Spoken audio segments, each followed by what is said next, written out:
Kita tengok dulu sahabat-sahabat sekalian, darah haid. Darah haid tu apa dia? Darah haid adalah darah yang keluar ketika mana seseorang berada dalam keadaan sehat. Ya, darah yang keluar daripada rahim wanita ketika mana seseorang itu berada dalam keadaan sehat. Ya, kondisinya kondisi yang sehat.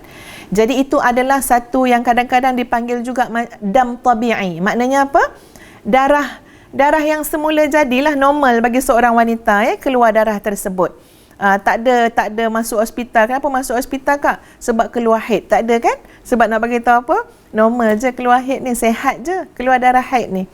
Jadi darah yang keluar daripada seseorang, okey, kita tengok ya, darah yang keluar daripada seseorang dalam kondisi daripada rahim dalam kondisi dia sehat. Itu darah haid.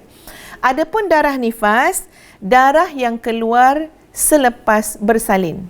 Dan darah istihadah, darah yang keluar bukan pada masa haid dan bukan juga pada masa nifas, maka ia dikira sebagai darah istihadah ataupun dalam bahasa Melayu yang kita selalu sebut adalah darah penyakit.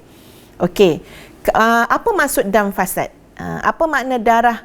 Ya, darah kita panggil dam fasad, darah fasad. Contoh, saya bagi contoh.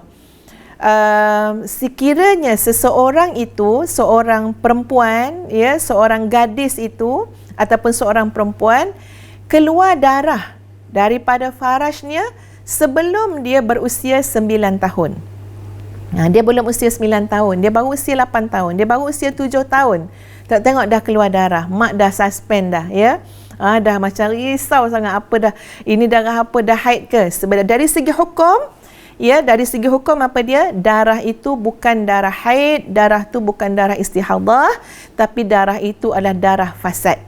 Ya, tak juga dinamakan darah istihadah kerana sebilangan ulama berpendapat darah istihadah ini hanya sesuai untuk kita namakan darah istihadah setelah seseorang itu didatangi haid yang pertama. Baru sesuai. Lepas tu kalau ada darah-darah tu dipanggil darah istihadah. Ya, tapi kalau tak, belum, maknanya belum umur 9 tahun lagi, ya, darah yang keluar sebelum usia 9 tahun tu, itu dikira, ya, dam fasad ataupun darah fasad, maknanya darah yang